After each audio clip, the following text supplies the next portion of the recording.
पंकज जी, लेकिन आपके पास आते हुए संघ प्रमुख के बयान को भी आप लोग भी अपनी सहूलियत के हिसाब से ढाल लेते हैं ना। उसी कार्यक्रम में, चूंकि मैं खुद वहां पर थी, उन्होंने मराठी में पूरा अपना संबोधन दिया था, बाद में हम लोगों ने ट्रांसलेट किया। उसी संबोधन में आगे जब वो अपनी बात को बढ़ाते हैं तो कहते हैं कि विदेशी आक्रांताओं ने आकर हिंदुस्तान को न सिर्फ नुकसान पहुंचाया, बल्कि अभी भी कुछ हिस्से में कई ऐसे लोग हैं जो भारत को बराबर नुकसान पहुंचाने की कोशिश में लगे रहते हैं, और इसके जरिए वो किस पर निशाना साध रहे हैं ये बताने की तो जरूरत है नहीं।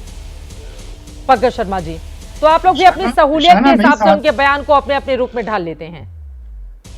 नहीं, निशाना नहीं साध रहे हैं, वो सच्चाई बता रहे हैं जी। वो ये बता रहे हैं कि जो समाज को बांटने वाली ताकतें हैं वो भी आज अलग अलग हिस्सों में जो कर रही हैं वो देश के खिलाफ है, वो नहीं करना चाहिए।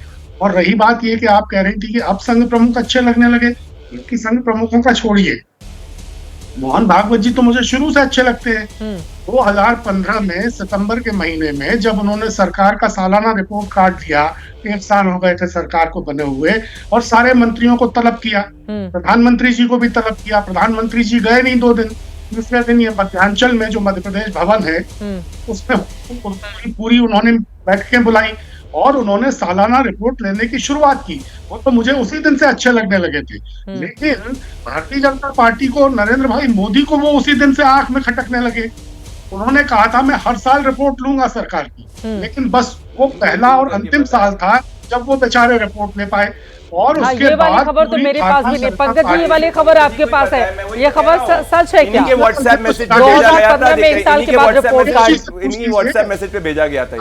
राकेश जी से पूछ लीजिए, राकेश जी से पूछ लेती हूँ। नहीं पूछिए। सरकार के 1 साल के बाद रिपोर्ट लेना शुरू कर दिया था मोहन भागवत जी ने, नरेंद्र मोदी सरकार का। राकेश सिन्हा जी, बस वो 1 ही साल ले पाए, फिर नहीं किसी ने दी। देखिए मैं बता दूं, राष्ट्रीय स्वयंसेवक संघ के पास लगभग 5 दर्जन संगठन है, 3 दर्जन तो बहुत सक्रिय संगठन है, 2 दर्जन और भी संगठन है। 50 संगठनों के साथ संघ काम कर रहा है। संघ का एक समन्वय होता है जो वैचारिक रूप से हम समन्वय करते हैं। किसी सरकार की रिपोर्ट लेना, रिपोर्ट देना संघ का काम नहीं है। संघ कभी भी किसी सरकार को, हम सोशल ऑडिटिंग करते हैं, यानी समाज में परिष्कार हो, और उस परिष्कार के लिए जितनी सक्षमता है, जैसी समाज है वैसे परिवर्तन करना चाहते हैं। पंकज जी, राष्ट्रीय स्वयंसेवक संघ आज वनवासियों में काम करता है। राष्ट्रीय स्वयंसेवक संघ पंकज शर्मा जी, ऐसा कहा होगा कि अभी नई नवेली तो सरकार आई, उसके बाद मोहन भागवत कहे कि सरकार का रिपोर्ट कार्ड हमें दे। पंकज शर्मा जी, मैं भी इतने लंबे अरसे से बीजेपी आरएसएस दोनों को कवर कर रही हूँ, कम से कम ये जो रिपोर्ट वाली बात आप बता रहे हैं, कभी भी हम लोगों के भी संज्ञान में नहीं आई, या कहीं किसी ने भी सूत्रों के हवाले से खबर दी हो कि संघ प्रमुख पूरी रिपोर्ट मांगते हैं मोदी सरकार की, बताओ क्या क्या कामकाज किया।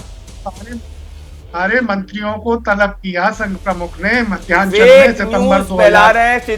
चलिए ठीक है, वो जो भी न्यूज फैलाए, लेकिन ये बताइए, ये उनकी चिट्ठी से तो आप लोग परेशान हो गए ना प्रदीप भंडारी जी। करते हैं अब संघ से तो डरती है बीजेपी, इससे कैसे इनकार करेंगे? हमारा और संघ का रिश्ता एक बॉडी और सोल का रिश्ता है। मैं पर स्वागत करता हूं, आम आदमी पार्टी कम से कम मान रही है कि उसने जो 50 करोड़ का शीश महल भ्रष्टाचार किया, उसके सब नेता जेल में गए, अब उसको सुचिता की तरफ आना चाहिए। पर मैं आज बहुत चिंतित हूं चित्रा जी, चिंतित इसीलिए हूं कि जैस्मिन शाह और आम आदमी पार्टी, पूरा शो आपका खत्म हो गया। मैंने तो आपके हर सवाल का जवाब दे दिया, 1000 रुपए से लेके एक महिला का नाम नहीं बता पाई जिनको पंजाब के अंदर आम आदमी पार्टी ने 3 साल की सरकार हो चुकी है, 1 रुपए भी पैसे दिए, और इनकी दिल्ली की घोषणा भी नहीं हो सकती। अभी तो वो दिल्ली का चुनाव है ना, बार बार पंजाब जा रहे हैं, दिल्ली में ऐतिहासिक रूप से चित्रा जी पहली बार दिल्ली का जो टैक्स टू जीडीपी रेशियो है वो कम डाउन होकर सिर्फ 3.95% हो चुका है, जो नेशनल एवरेज 6.5% से नीचे रेवेन्यू डेफिसिट में ले आए दिल्ली में। भगवान बचाए दिल्ली को इनसे। जैस्मिन शाह जी, चित्रा जी, पिछले 1 महीने से जो दिल्ली की राजनीति चल रही है, अब इतना तो साफ हो गया है कि केवल और केवल आम आदमी पार्टी है जो जनता के हितों की बात कर रहे हैं। हम महिला के समान राशि देने की बात कर रहे हैं, संजीवनी योजना देने की बात कर रहे हैं बुजुर्गों को।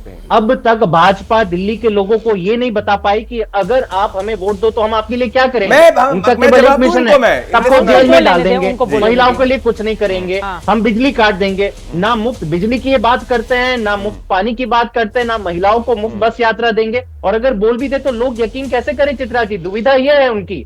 20-20 राज्यों में इनकी सरकारें हैं, अगर करना होता तो मुफ्त बिजली पहले वहां कर देते, फिर लोग यकीन करते हैं। एक लाइन में जल्दी से, क्या आप लोग चाहते हैं कि संघ बीजेपी को डांट लगाए, इसलिए चिट्ठी लिखी गई है?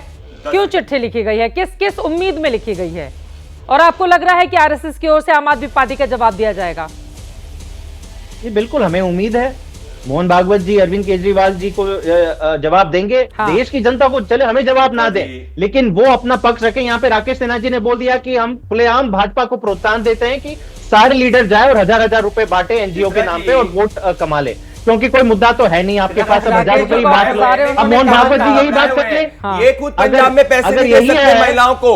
मध्य प्रदेश, महाराष्ट्र, हरियाणा इकलौती ऐसी सरकार है जो महिलाओं के खाते में सम्मान की राशि दे रही है, वो भाजपा की सरकार है, प्रधानमंत्री नरेंद्र मोदी जी की सरकार है। चलिए ठीक है, एक महिला का नाम बताओ पंजाब में जिसको वक्त दिया हमें है। इतने की इजाजत देता है। आप तमाम मेहमानों का बहुत धन्यवाद हमारे साथ चर्चा का हिस्सा बनने के लिए। यहाँ पर आरोप प्रत्यारोप का दौर लगातार जारी है। संघ प्रमुख को चिट्ठी लिख दी गई है। संघ की ओर से क्या वास्तव में कोई जवाब आएगा, ये देखना बेहद महत्वपूर्ण रहेगा। लेकिन कुल मिलाकर दिल्ली की राजनीति इस बार पिछले 10 सालों के मुकाबले काफी दिलचस्प तरीके से आगे बढ़ी है और संभवतः पहली चिट्ठी आरएसएस चीफ को लिखकर बीजेपी की शिकायत कर रहे हैं अरविंद केजरीवाल। लगातार हर एक खबर, हर एक जानकारी एबीपी न्यूज आप तक पहुंचाता रहेगा।